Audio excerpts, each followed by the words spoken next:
السلام عليكم ورحمة الله وبركاته. عليكم السلام. جزاكم الله خير شيخنا. نعم. الآن ما يجري على الساحة العربية والإسلامية والسورية خاصة، يعني سواء مهجرين سواء اللاجئين الآن إلى أوروبا، والتغيير الديمغرافي، السجون التي الهياكل العظمية الآلاف المؤلفة التي ماتت تحت التعذيب، الخراب الذي نعم. معروف للجميع. أحيانا قلوبنا النساء اللواتي في السجون وما يجري لهن، قلوبنا لا تتحمل ذلك. يعني ممكن أنا أكون جالس على نشرة الأخبار لا أشوف حتى لا أرى الدمار الذي في بلدي. هاي علامة إيمان. يعني أحيانا قلبي يعني أمسك لا حول ولا قوة إلا بالله، حتى لا أحصر فكري في التفكير حتى لا تصيبني جلطة، ليس خوفا من الموت، خوفا من أن أشل وأكون معاقا. يعني أحيانا القلب لا يتحمل. أفيدونا جزاكم الله خيرا، وخاصة النساء اللواتي في السجون البساجين، جزاكم الله خيرا. سيدي، واحد أمامك 3 أصفار قديش؟ 1000. 3 ثانيات مليون، 3 ثالثات 1000 مليون، 3 رابعات مليون. الواحد هون والأصفار للحائط. كم هذا الرقم؟ مثل آخر، واحد بالأرض وأصفار للشمس 156 مليون كيلومتر، وكل ميل صفر. ما هذا الرقم؟ هذا الرقم إذا نسب للانهاية صفر. فالدنيا إلى نهاية، وفي جنة عرضها السماوات والأرض. قل إن الخاسرين الذين خسروا أنفسهم وأهليهم يوم القيامة. لما الإنسان يرى مقامه في الجنة يقول لم أر شراً قط. المشكلة أن الناس بالواقع العملي مو داخل الآخرة بحساباتهم، فإذا فقد شيء من الدنيا بيعدها كارثة.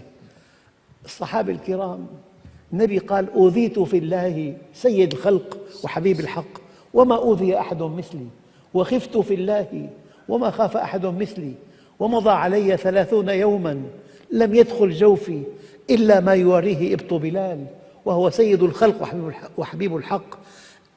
علة وجودنا في الدنيا الابتلاء. هو الذي خلق الموت والحياة ليبلوكم إنا كنا مبتلين.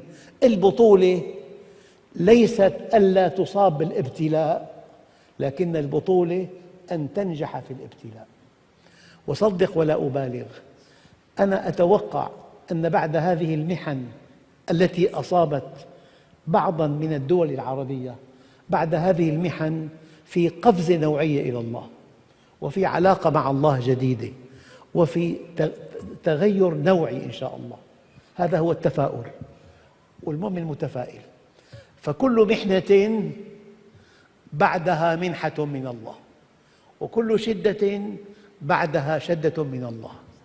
المقولة التوحيدية الرائعة: كل شيء وقع في ال5 قارات من آدم ليوم القيامة أراده الله. ما معنى أراده؟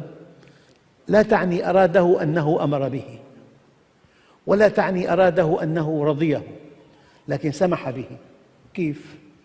أب طبيب تزوج ما أنجب 10 سنوات، ثم أنجب طفل آية في الجمال تعلق به تعلقاً مذهلاً. الأب الطبيب اكتشف أن ابنه مصاب بالتهاب الزائدة، الآن يسمح بتخديره التخدير الكامل وفتح بطن ابنه واستئصال الزائدة. هي معنى أراد، مو معناها أمر ولا رضي. فكل شيء وقع أراده الله، سمح به لحكمة بالغة، وكل شيء أراده الله وقع.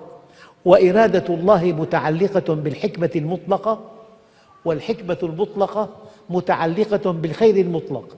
الشر مطلق بالكون ما فيه، لأنه يتناقض مع وجود الله. في شر نسبي موظف للخير. الدليل: إن فرعون علا في الأرض وجعل أهلها شيعا، يعني استخدم الورقة الطائفية.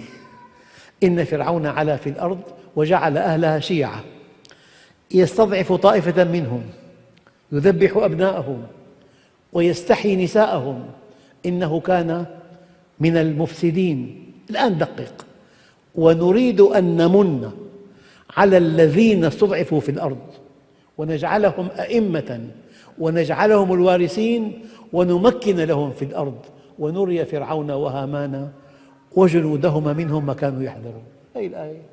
هذه الآية تنطبق على العالم الإسلامي 100%. فنرجو الله أن نوفق إلى قفزة نوعية إيمانية وعلاقة مع الله طيبة وإحكام وإحلال الشرع الإلهي مكان الأشياء التي تتناقض معه. آمين آمين. جزا الله خيرا.